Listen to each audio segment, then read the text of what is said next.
Hello everyone, welcome to Learn with Yasmin. আজি আমি পঢ়িম ক্লাস 12 বায়োলজিৰ চেপ্টাৰ 2 সপুষ্পক উদ্ভিদৰ যৌন প্ৰজনন। এতিয়া আমি বীজসমূহৰ বিষয়ে ফুলৰ বিষয়ে বহুত পঢ়িলোঁ।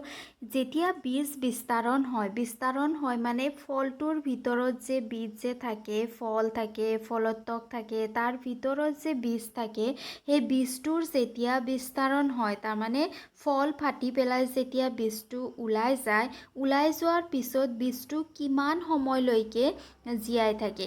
এতিয়া চোৱা, বীজৰ বিস্তাৰণৰ পিছত ই কিমান সময়লৈকে জীয়াই থাকে, এই সময়ৰ যথেষ্ট ভিন্নতা দেখিবলৈ পোৱা যায়।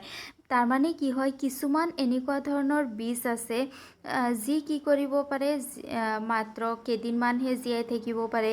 কিছুমান আছে কেইমাহমান জীয়াই থাকে, কিছুমান বীজ আছে কেইবছৰলৈকে জীয়াই থাকে, আৰু এনে কিছুমান বীজ আছে যি কি কৰিব পাৰে, বহুত শ বছৰলৈকে জীয়াই থাকিব পাৰে। তেনেকুৱা এটা বীজৰ উদাহৰণ হৈছে যেনেকুৱা লপাইন। লপাইন কি হয়? লপাইন এবিধ ঘাঁহ হয়। লপাইন এবিধ বিষাক্ত ঘাঁহ হয়, যিটো বহু শ বছৰলৈকে ই জীয়াই থাকিব পাৰে। এই লপাইনটোৰ সন্ধান কেনেকৈ পোৱা গৈছিল? সুমেৰুৰ তুন্দ্ৰা অঞ্চলত। তোমালোকে ছ'চিয়েলত পাইছা সুমেৰু তুন্দ্ৰা অঞ্চল। সেই সুমেৰুৰ তুন্দ্ৰা অঞ্চলত কি হৈছিল, এবাৰ খনন কাৰ্য কৰা হৈ আছিল। খনন কাৰ্য মানে কি, এই সোণ, ৰূপ, তাৰপিছত ডায়মণ্ড, পেট্ৰল, এইবোৰৰ পৰীক্ষা নিৰীক্ষা কৰাৰ কাৰণে, এইবোৰ কোনখিনি ঠাইত আছে সেইটো জনাৰ কাৰণে যে মাটি খান্দা হয়, মাটিত পৰীক্ষা নিৰীক্ষা কৰা হয়, সেইটোকে খনন কাৰ্য বুলি কোৱা হয়। তো এবাৰ কি কৰা হৈছিল, সুমেৰুৰ তুন্দ্ৰা অঞ্চলত খনন কাৰ্য চলি থকা সময়ত তাতে 10,000 বছৰ পুৰণি কি পোৱা গৈছিল, এই লুপাইন গছৰ বীজ পোৱা গৈছিল। এই লুপাইন গছৰ বীজ কি হৈছিল, 10,000 বছৰ পিছত যেতিয়া খনন কাৰ্যত ওলাইছিল, তেতিয়া 10,000 বছৰ পিছত ইহঁতৰ অংকুৰণ হৈ ফুল ফুলিছিল। বুজি পাইছানে? তাৰমানে লপাইন 10,000 বছৰলৈকে লপাইনৰ বীজ জীয়াই থাকিব পাৰে। আৰু এটা সাম্প্ৰতিক সময়ৰ তথ্য মতে, তাৰমানে আগৰ দিনৰ এটা তথ্য মতে, মৃতসাগৰৰ পাৰত থকা ৰজা হিৰতৰ ৰাজপ্ৰসাদৰ প্ৰত্নতাত্ত্বিক খনন কাৰ্যত 200 বছৰ পুৰণি জীৱনক্ষম খেজুৰৰ বীজৰ সন্ধান পোৱা গৈছিল। তো আগৰ যুগত এজন ৰজা আছিল, ৰজাজনৰ নাম হৈছে কি, হিৰত ৰজা। তো হিৰত ৰজাৰ ৰাজত্বকালত কি কৰা হৈছিল, এবাৰ তেওঁৰ ৰাজপ্ৰসাদত খনন কাৰ্য কৰা হৈছিল। তেতিয়া 2,000 বছৰ পুৰণি খেজুৰ গছৰ সন্ধান পোৱা গৈছিল। আৰু খেজুৰ গছৰ এই যিটো বীজ আছিল, সেই বীজটো 2,000 বছৰ পিছতো বীজটো জীয়াই আছিল। বুজি পাইছানে? তো এনেকুৱা ধৰণৰ কি হয়, বেলেগ বেলেগ গছৰ ক্ষেত্ৰত বেলেগ বেলেগ উদ্ভিদৰ বীজৰ যিটো জীৱন কাল থাকে, সেইটো বেলেগ বেলেগ হোৱা দেখা যায়। তাৰপিছত যে এইখিনি পাৰ্ট যে আছে, এইখিনি পাৰ্ট তোমালোকৰ ইম্পৰ্টেণ্ট নহয়। নেক্সট চাওঁ তলত কি আছে, অসংগজনন আৰু বহুভ্ৰূণতা। আমি এতিয়া অসংগজনন আৰু বহুভ্ৰূণতাৰ বিষয়ে পঢ়িম। প্ৰথমতে আমি চাওঁ অসংগজনন কি, তাৰপিছত আমি চাম বহুভ্ৰূণতা কি। অসংগজননত কি হয়, আমি জানো যে যিবোৰ বীজ থকা যিবোৰ উদ্ভিদ আছে, সেইবোৰ উদ্ভিদৰ বীজটো কেতিয়া সৃষ্টি হয়, যেতিয়া নিষেচন হয়।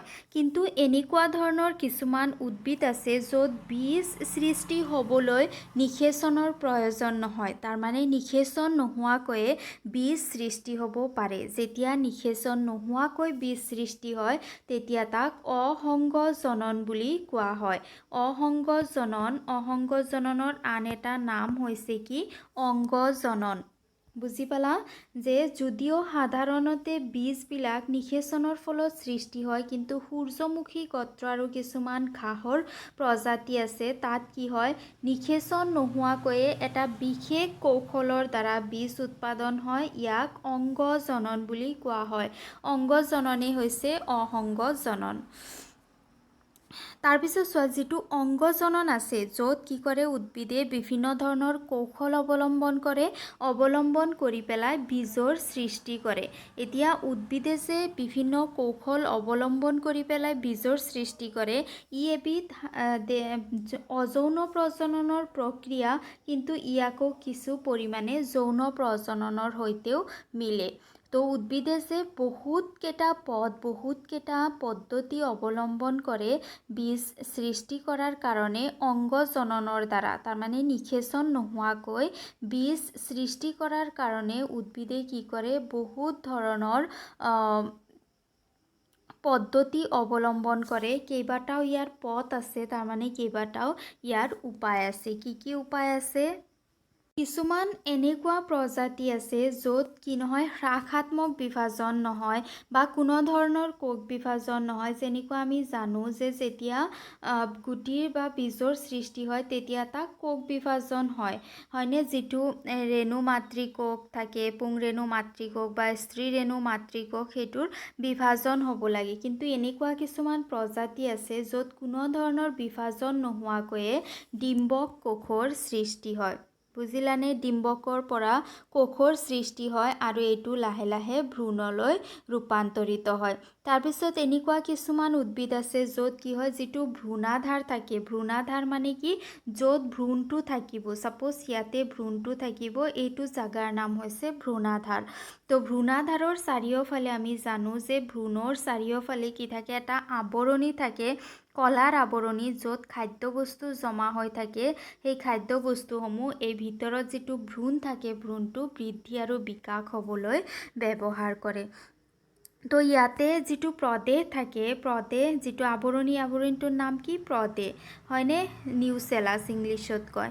এইটো যিটো প্ৰদেশ থাকে, এই প্ৰদেশটোৰ কোষ বিভাজন হয় কিছুমান উদ্ভিদত। প্ৰদেশটোৰ কোষ বিভাজন হৈ প্ৰদেশৰ আকাৰ ডাঙৰ হয় আৰু ই কি কৰে? এই ভ্ৰূণাধাৰৰ ভিতৰত য'ত ভ্ৰূণ থাকে তাতে সোমাই যায়।